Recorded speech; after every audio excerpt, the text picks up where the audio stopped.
After a day that felt more like fall, today brings a warm up with temperatures climb back to the mid 80s, but the smoke and fire concerns aren't going anywhere just yet.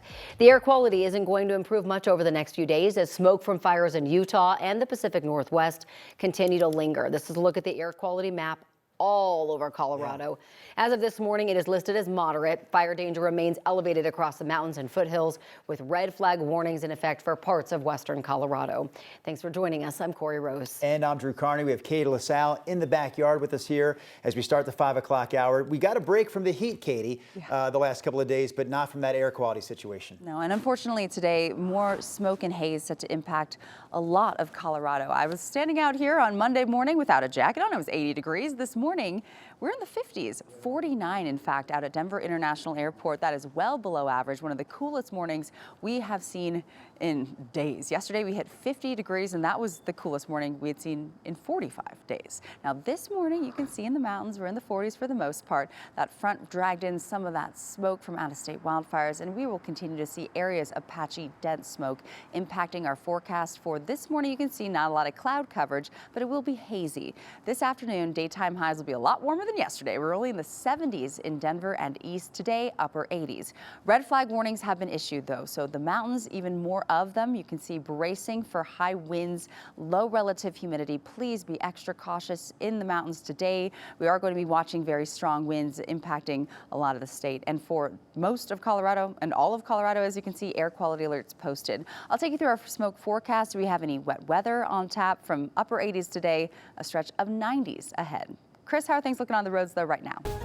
Well, so far so good this morning, Katie. We are looking at a couple of cameras here. One of them I-25 right around the Logan Street Bridge, and another one on 6th Avenue at Federal. And you can see both cameras. Traffic is moving along just fine this morning. If we flip over to our maps, lots of green showing up here on the maps, and a couple of your specific drives. If you're coming in from the north side, I-25, 144th, down to about I-76, it's only about an 8-minute drive. Our south side commuters coming out of Douglas County looking good from Castle Rock up into the tech center. That drive right now running only about 15 minutes to get through there. And checking one more drive here, I-70 from 225 over to I-25, Drew. That's only about a 7-minute drive. All right, sounds good, Chris. To our news headlines here at 5 o'clock. A man is recovering this morning after falling this past weekend while climbing a 14er in Alamosa County. According to Alamosa Volunteer Search and Rescue, the climber was going between Little Bear and Blanca Peaks when he fell 50 feet, landing on a very narrow edge and breaking his leg. Rescue crews had to call in a helicopter to airlift the man off the mountain. There's no update on his condition this morning.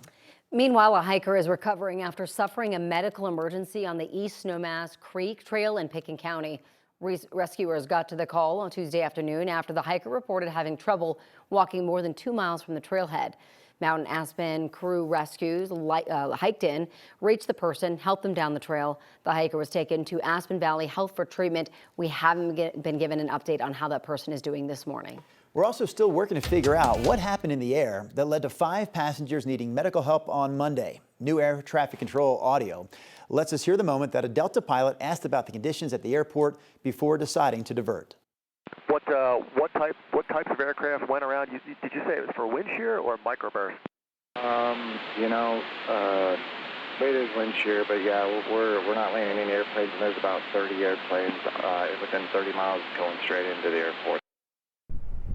The airport says 5 passengers on multiple flights received medical attention, with one person taken to the hospital. Now, officials have not said what caused those medical emergencies or whether turbulence played a role at all.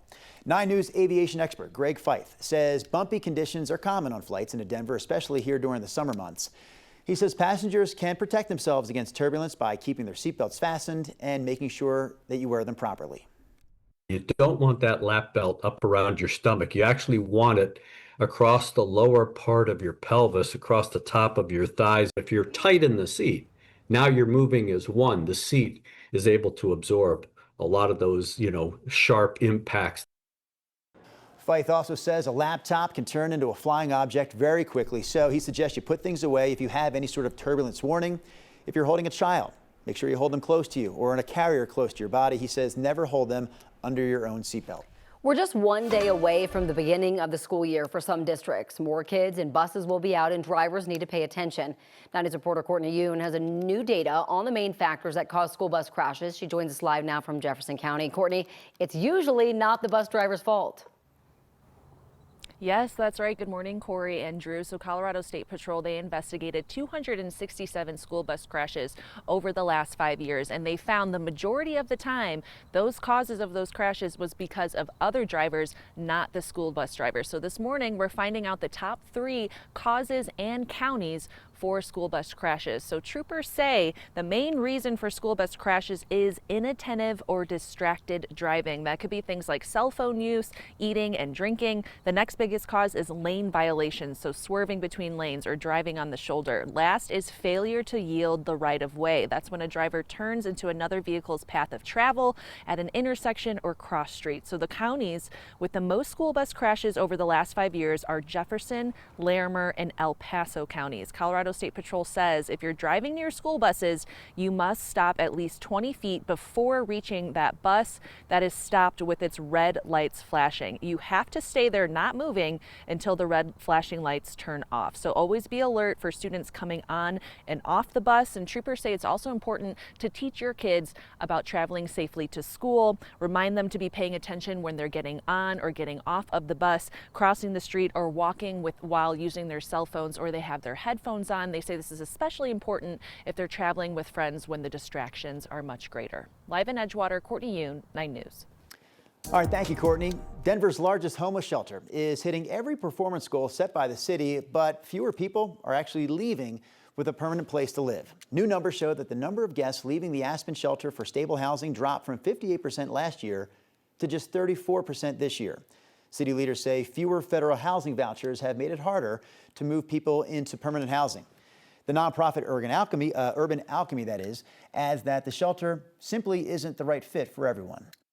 Sometimes we're just not the right fit for everyone, and sometimes our guests are just not ready. But we do believe that we're investing in the right inputs, and that then when we piece together the right parts of the system, like the housing vouchers, the exits to housing, that those things will add up over time. So we're happy with the metrics.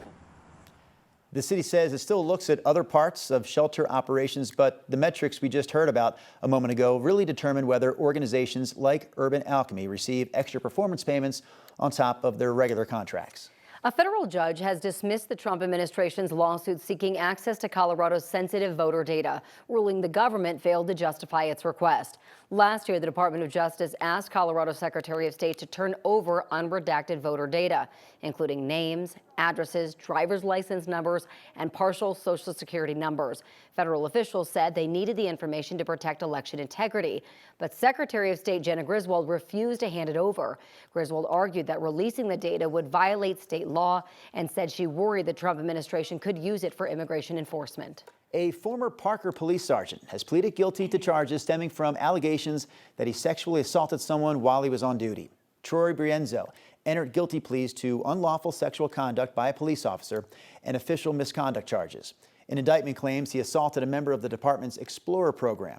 That program gives young people between the ages of 14 and 21 a chance to explore a career in law enforcement.